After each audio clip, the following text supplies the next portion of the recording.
It's time to take command with former NFL tight end Logan Paulsen and former Commanders beat reporter Craig Hoffman. What's up? What's happening? It's Craig Hoffman again, because I can't stop talking about this freaking football team that is going to the NFC Championship game. And with me is Logan Paulsen, back from Detroit. Logan, instant reaction, part 2. You're here. Yeah, I mean, I'm like kind of in disbelief, man. I'm like really. It was just such a crazy game, such a crazy performance. Like you did a great job on the instant reaction show of kind of illuminating kind of the gravitas of the moment. And you know, I kind of went into the game thinking this is going to be a tough game for them to win, but then for them to win in a way that was so demonstrative and so confident and so comprehensive, offensive, defense, special teams. It was just like that was the best team in football for a long time, Detroit. And for them to go out and go into Detroit where the atmosphere was absolutely insane. Like I'm on the sideline and there's times where I can't even hear Fletch and Bram talking because I have to squeeze my headphones to my head to just hear them. And it just to quiet the crowd, to make the plays when they had to. The game plan was excellent. The physical execution was excellent. Guys stepping up, Trent Scott coming in. I mean, you couldn't have written a better script. And so, yeah,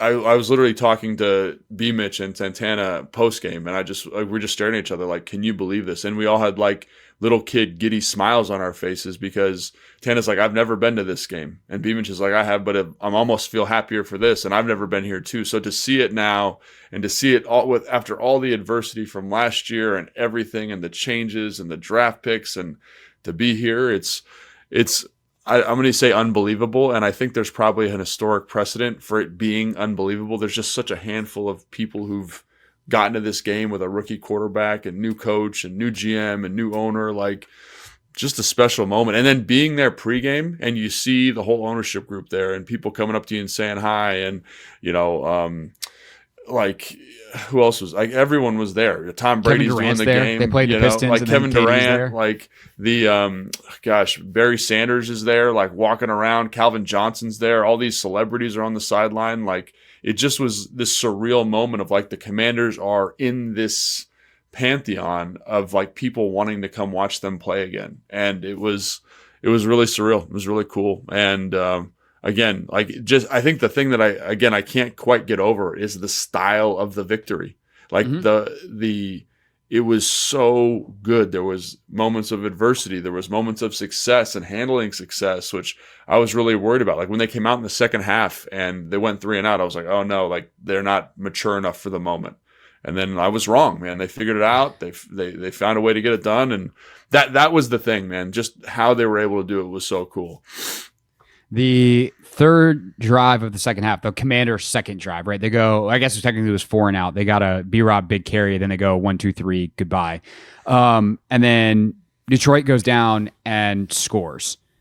Then that is the 15-play, 8-minute, 28-second drive. So, like, you want to talk about a response. Holy crap. Yeah. Also, on that the style of victory, Logan, it's the first time they haven't won on the final play from scrimmage in a month and a half. Yeah.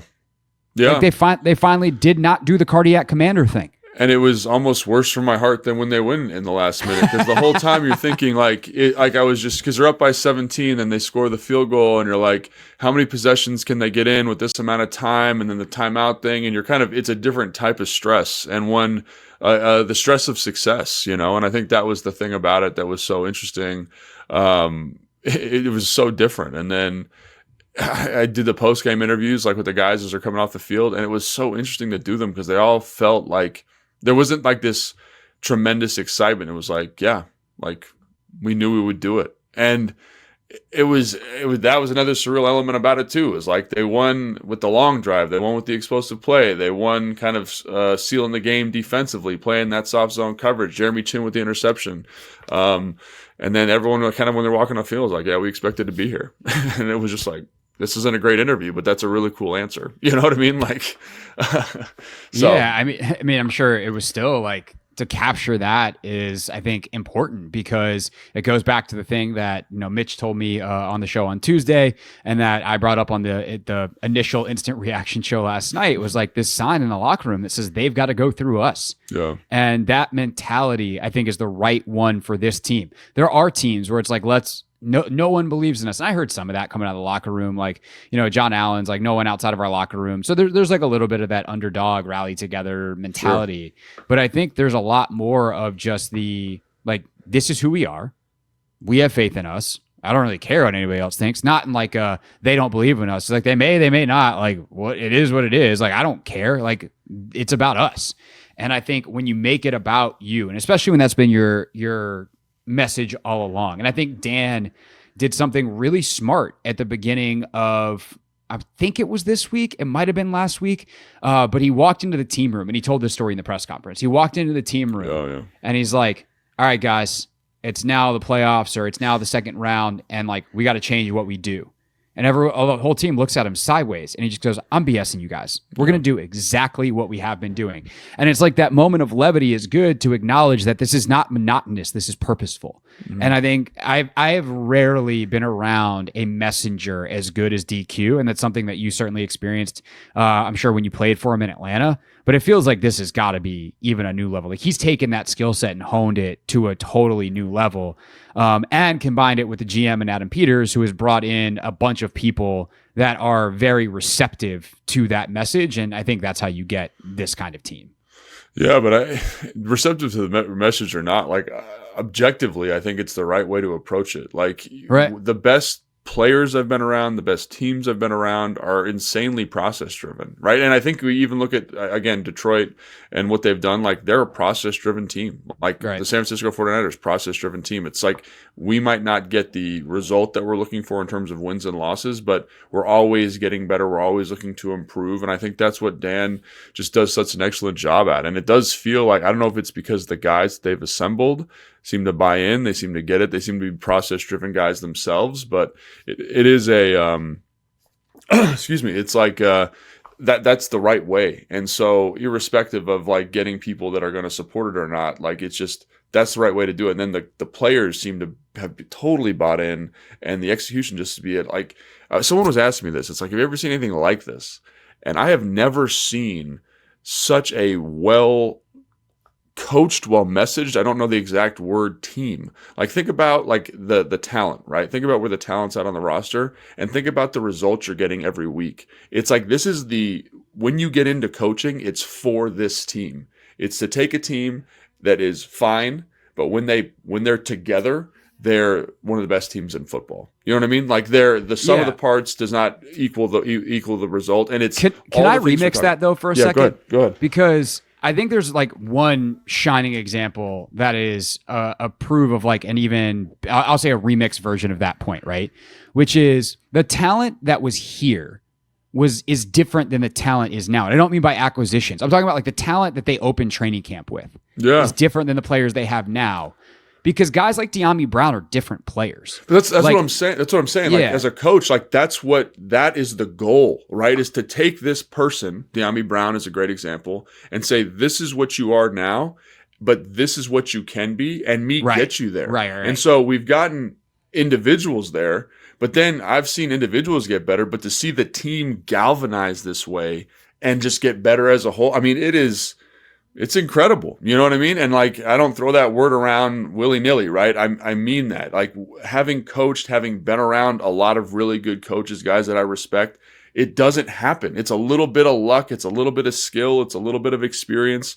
But when it happens like this, it's a special moment. And I think that's why it's just, you're almost speechless after the game, because when you watch the coaching and the leadership, it's like, that is so incredibly hard to do, and they've done it.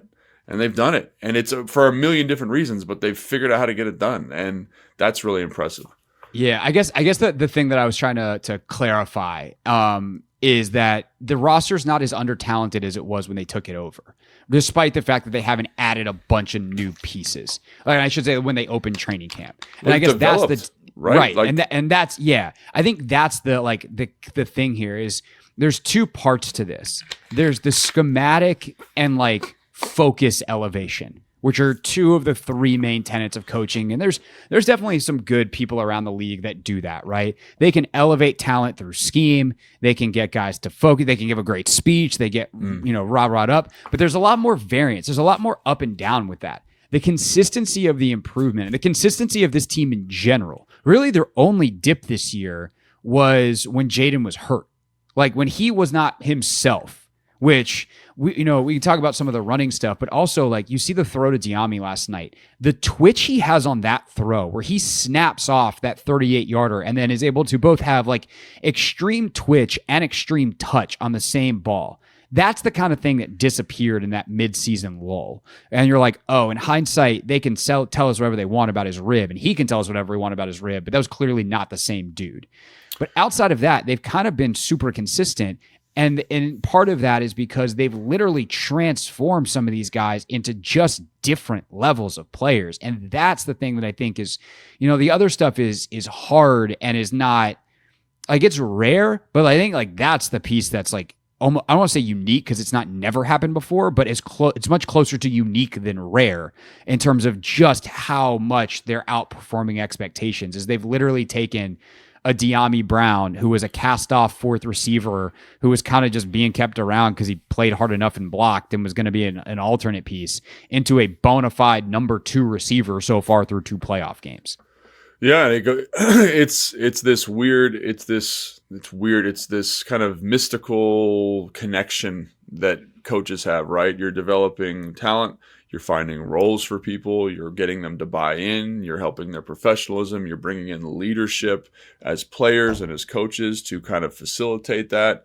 I mean, I can't say enough good things about it because I cannot think of a team that has seen this level of development and seen this level of buy-in and seen this level of like mindset shift so quickly. And if you have one, leave it in the comments, because I can't think of one team. Like if you think about, like the old Steelers with Roethlisberger with a young quarterback, like that was a good team.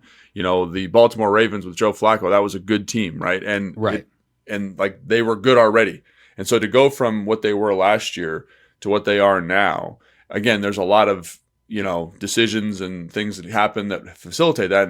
But even Jaden Daniels' development, and again, that's a testament to him, but that's a testament to the coaching staff and how they handled him. Like it's a special man. You talk about that throw, like that throw is special, and you see like why he's able to elevate an offense. Like he throws that ball because I was standing like right behind it, and he throws the ball before Diami even puts his foot in the ground to go to the post, before it even happens. Like he put so much air on it. I was like, it's going to get picked off because the safety's got a better line on it. But he put that ball exactly where it needed to be with such anticipation.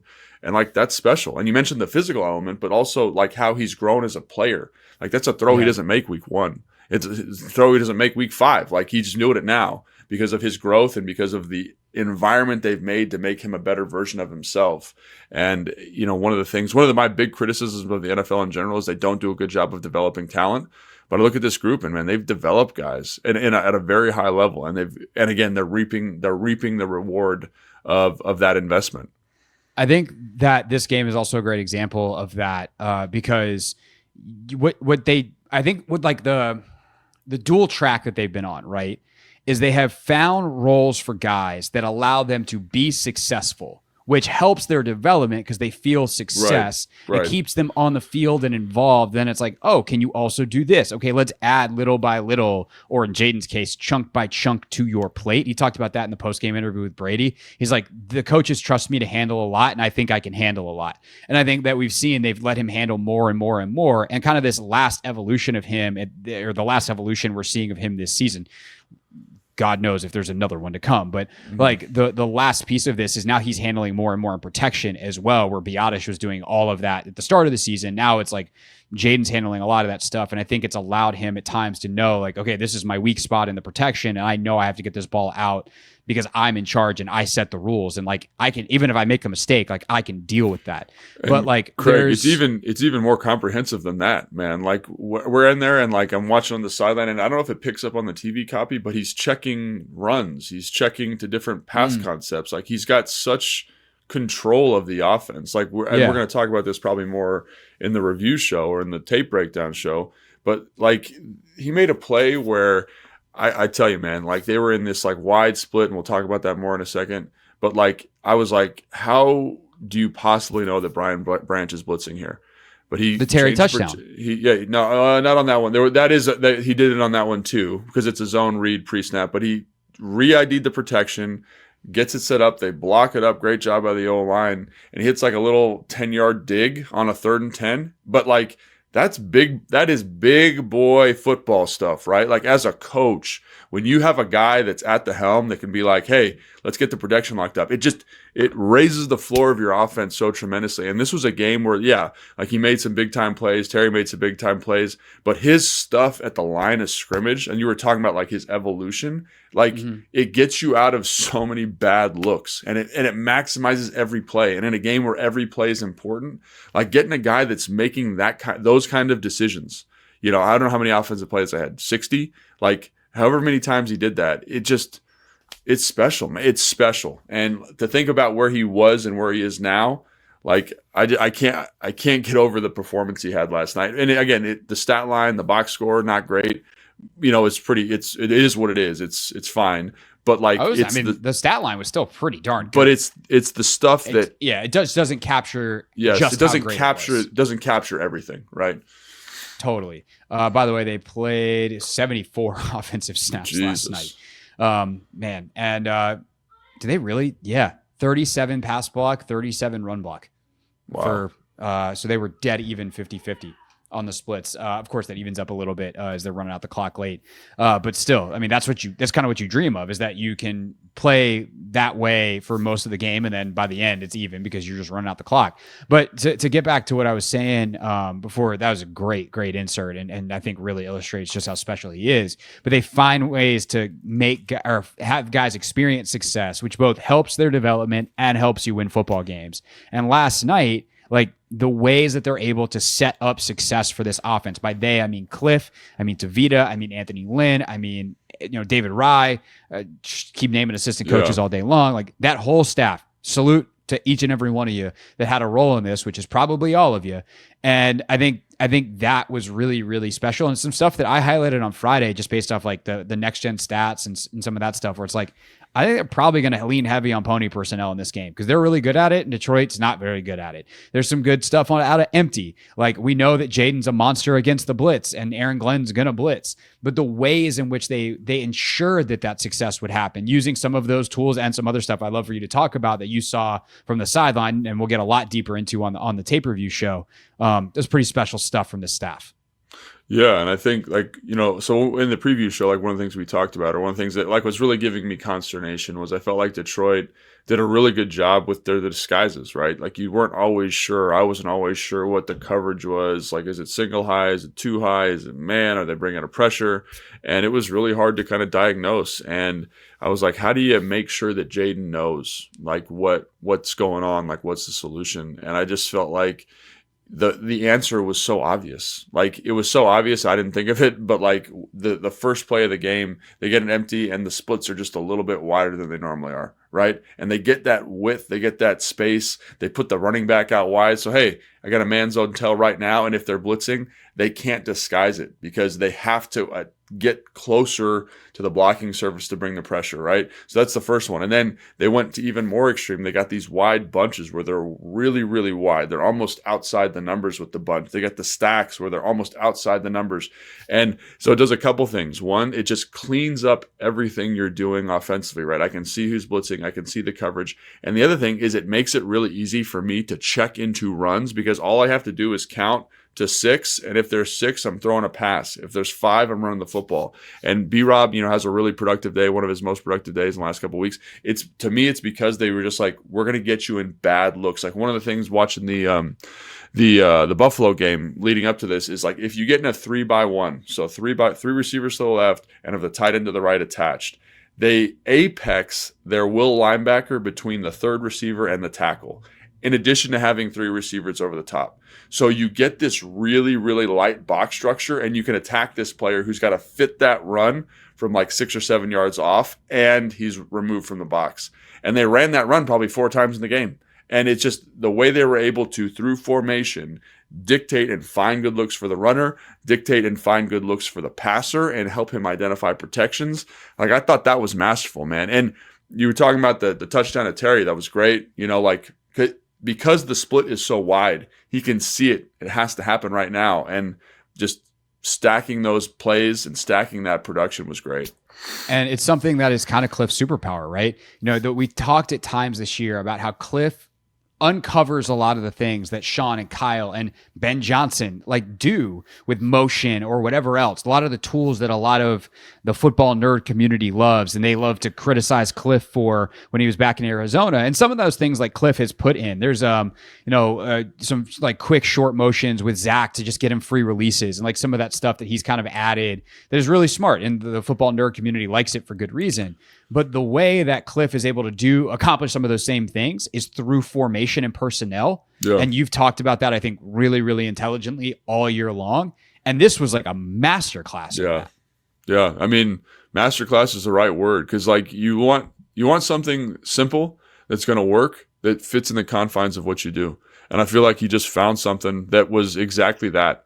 And then you give Jaden, the most important person on the field, an opportunity to diagnose and dissect what's going on, and you get these results. And it was just, and again, that was something I was really worried about. And I thought they got away from it a little bit in the third quarter, but then they popped right back into it. And they said, this is what's going to be good for us. And it was just really successful. And in addition to the wide splits, I thought every time they did a really nice job of being like, and it wasn't always 100%, but it was enough where it's like, hey, Zach Ertz is the widest guy. Who's lined up over Zach Ertz? Is it man? Is it zone? Is there a backer removed from the box? Because if there's a backer removed from the box, like matched them on a back, it's probably man. And this is probably the pressure they're going to bring. And just finding those solutions was awesome. And it was great. And in a game like this versus a team that's very, very talented, finding something like that you can just hang your hat on is incredibly important. And I think you see the result of that. For sure. And the result is that Jaden had a historic day against the blitz. Jaden completed 12 of 16 against the blitz for 191 yards and a touchdown. That's the second most passing yards against the blitz by a rookie in a game since 2016 in the regular or postseason. Daniels was blitzed on 54.1% of his dropbacks, the second highest blitz rate he faced in a game this season. During the regular season, Daniels recorded a 114.7 passer rating against the blitz, the highest by a rookie in a season in the next-gen tracking era, which is back to since 2016. And I think the other result that I thought was really, really sensational is they're able to use some of those same tools to make sure that their stars could make plays on fourth down. And the fourth down stuff in this game is absolutely massive. Per Next Gen Stats, Commanders, this was just per the stats. Commanders convert 3rd of 4 fourth downs, also get the one off the 12-man penalty on the Lions. Here's the Next Gen part of it, Logan. This just blows my mind. Quinn kind of bucks the analytics. The Next Gen Stats decision guide only had a go for it recommendation on one of the 5 scenarios when he decided to go for it, with 2 toss-ups and 1 field goal recommendation. The Commanders gained a total of plus 25.7% in win probability across the 5 plays. During the regular season, they gained 103.5% in total across the 23 times they went for it, trailing only the Lions. So they had a historic rate in the regular season, plus 103, and they had a quarter of that in this game because of how aggressive Quinn was and how successful they were in doing it, which led to a funny scene that Fortier wrote about in the post afterwards, where apparently Cliff and Mariota were laughing about the first fourth down that they missed because they can laugh about it now, because for the second straight game, they go for it on fourth down on their opening drive, get stopped, doesn't change their approach the rest of the game, and they win 2 straight playoff games, in part because of how good they are on fourth down. Yeah, and it'd be interesting to like look at that math, just kind of review it, because again, like in this game, there was no doubt. I don't know if it's just because you're on the sideline, there was no doubt to go for it. So to me, same. Because no doubt on my couch either. Yeah, the way that Detroit's offense was functioning, and I just thought you need touchdowns. Like they're going to score touchdowns, and they did. They did a great job of that when they weren't turning the football over, which we'll talk about here in a second. But really, like in a game like this versus a team like that, you have to just add win percentage, right? And I think that's the best way to do it. And I didn't feel like any of them were insanely risky. They were all kind of in the red zone. And to me, like, like this is simple math, but like, every time you give a field goal, like you're just wasting a possession kind of in a game like this, right? Because it takes one touchdown to get 2 field goals and you're still down 1 in that exchange, right? So you need touchdowns. I thought that was a really aggressive mindset by Dan. I think it was the appropriate mindset by Dan, and obviously it paid off. And, that could easily, when you operate in such a high variance situation, it could easily come back and kick you in the teeth. But like, I think to win a game versus a team like Detroit, that's the kind of risk you need to run. And I think they did a great job of that. And, I think it's just another testament to Jaden Daniels and how this offense operates. And again, I love some of the play calls they had in those situations just to get the execution and get good matchups. I think they had one to Zach, which was great. And just being able to turn to a guy like that in those situations, the one to Jaden where he boots out and gets the first, like just being who you are as an offense and knowing what levers to pull and getting the execution from the guys. And I think that's the other thing is the coaches get a lot of credit for the decisions. Jaden gets a lot of credit, but you got to hit them. You got to get on base. And they just did a great job of that throughout the game. For sure. All right, last thing. I probably did, if I made one mistake on the post-game show last night, it's that I did not give enough credit to the defense. Yeah. And obviously there is some very obvious plays where it's like, yeah, that Quan Martin interception, that was sick. We talked about that. Not just a great reception, but I think he broke like 4 tackles on the return. Mm-hmm. Excellent job. Did talk about Mike Sainer still. The 2 plays he makes are great for different but equally fantastic reasons on the ball. Chin gets the one late, on down the list. But I also think like a thing that it hit me today or sometime in my sleep last night, because this game is what I thought about, is Ben Johnson is going to get crushed for the Jameson Williams end around pass, which he should. It was a very silly call. He's probably also going to get crushed in Detroit for not just handing the ball to Jahmyr Gibbs more because Gibbs was incredible in this game. But the fact that he felt like he had to do this stuff, that there are like 4 trick plays in this game from Detroit, probably speaks to how well Washington's defense was playing down to down, basically outside of the Gibbs carries, that he felt the need. And I know that it's Detroit. I know that it's Johnson. I know that it's Dan Campbell. I know they do this stuff as part of who they are. But that was a high volume even for them. And so I think that speaks to something. And those are trick plays that a lot of teams don't run in high volume for a reason. And eventually that reason showed itself on the Williams interception. So this is a really interesting kind of thought experiment. And like, one of the things like I think you posed that question was like, why do you feel the need as an offensive coordinator to do that, to kind of to run this like pitch shovel and this reverse and all this kind of stuff? And I think the thing is, the one thing about Jared Goff is that I think he's had a tremendous year. I think he's a very good football player. But when it's like time to sit back in the pocket and read it out, like in that 2-minute situation, at end of half, end of game, right?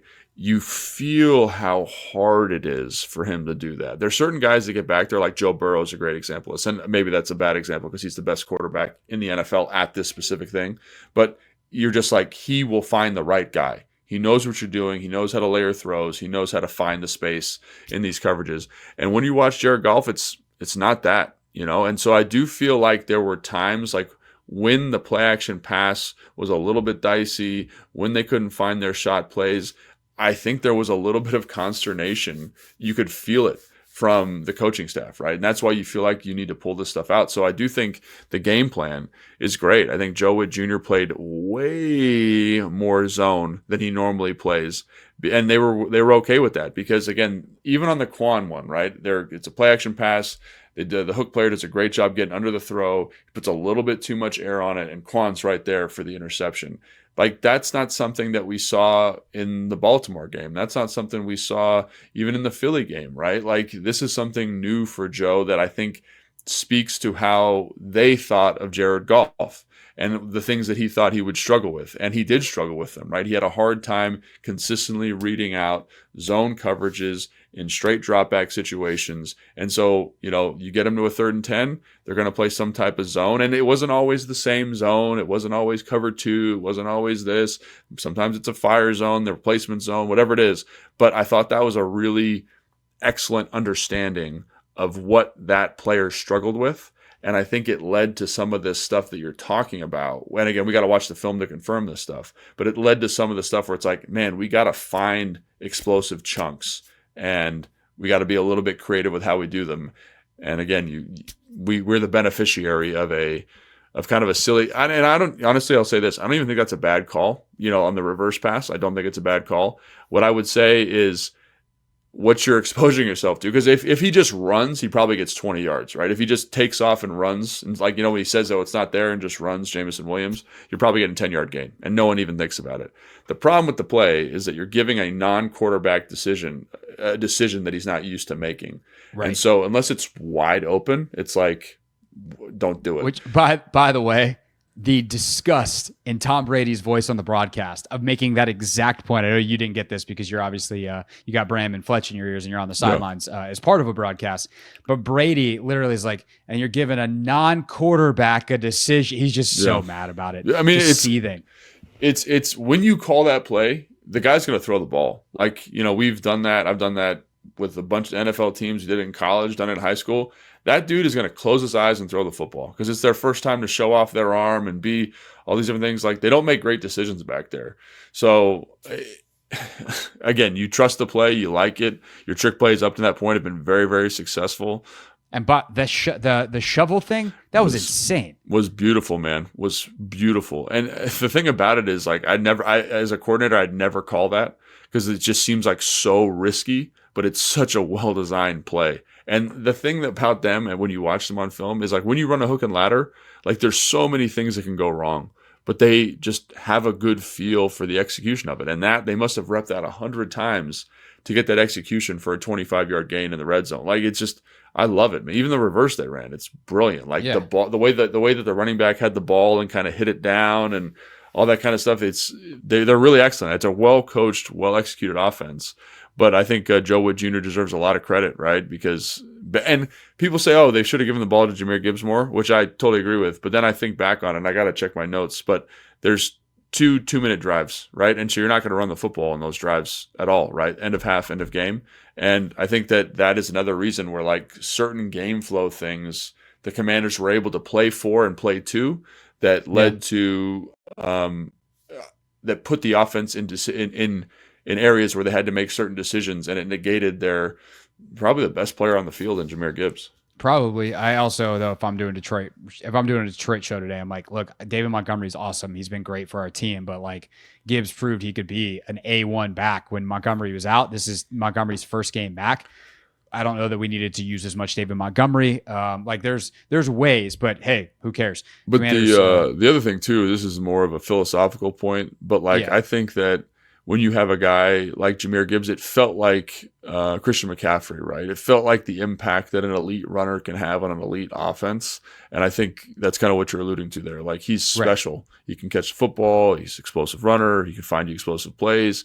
And that's essentially what Christian McCaffrey did for San Francisco last year. And it's one of the reasons they struggled this year is they lost that kind of free explosive play slot machine. And when you think about things that this offense needs moving forward, finding a guy that can make explosive plays like that for you is definitely high on the list.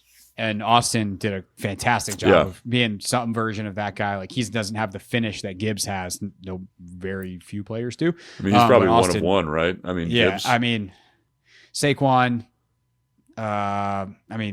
Bijan is pretty nasty. Pretty close, yeah. Like, McCaffrey is a guy. What I say when I say that, just in terms of like that top end gear. Yeah. Maybe like, Saquon. Maybe Saquon, right? But again, and there's something different about his running style. And this is a conversation Derrick Henry, for a different show. Yeah. But like that high that guy that when you hand the ball to, like it could be a touchdown every single time, and it's something special about that. Right. Meanwhile, back to Witt and what he did coverage-wise. Goff, 3 of his interceptions against split safety coverages in this round per Next Gen Stats. His most such interceptions in a game since Week 14 of 2018 against the Bears. Commanders allowed just 10 completions for 112 yards across 23 pass attempts when playing split safety coverage, compared to 12 completions for 199 yards on 15 pass attempts when playing single high. Goff's only touchdown of the day was thrown against cover 0. So I think that is something to kind of take that, stick it in your back pocket, remember it when we preview either their matchup with the Rams or the Eagles, because either way, I think there's a huge argument to be made to play a bunch of, let's mix our 2s, our 4s, and our 6s. Let's play a bunch of soft zone and just be a bend but don't break defense. I think that's the best version of this defense, and that's what they were yesterday. They broke a couple times, far quicker than intended. The Williams screen, just like some individual, or reverse, I should say, the individual brilliance plays. But overall, like, it shows, like, when it gets tight down in the red zone, it's really hard to score in the NFL. And the fact that the Commanders have done it at a fairly high level this year, like, hats off, excellent job, well done. But the Sanders still pick, chin late, like, you got quarterbacks that try to fit balls in tight windows. If you can make a play on it and change the game, takes points off the board, creates turnover, big time stuff. And the Commanders did that. Anything else from a guy who was there on the sideline, taking that all in? During the game, the post game, anything?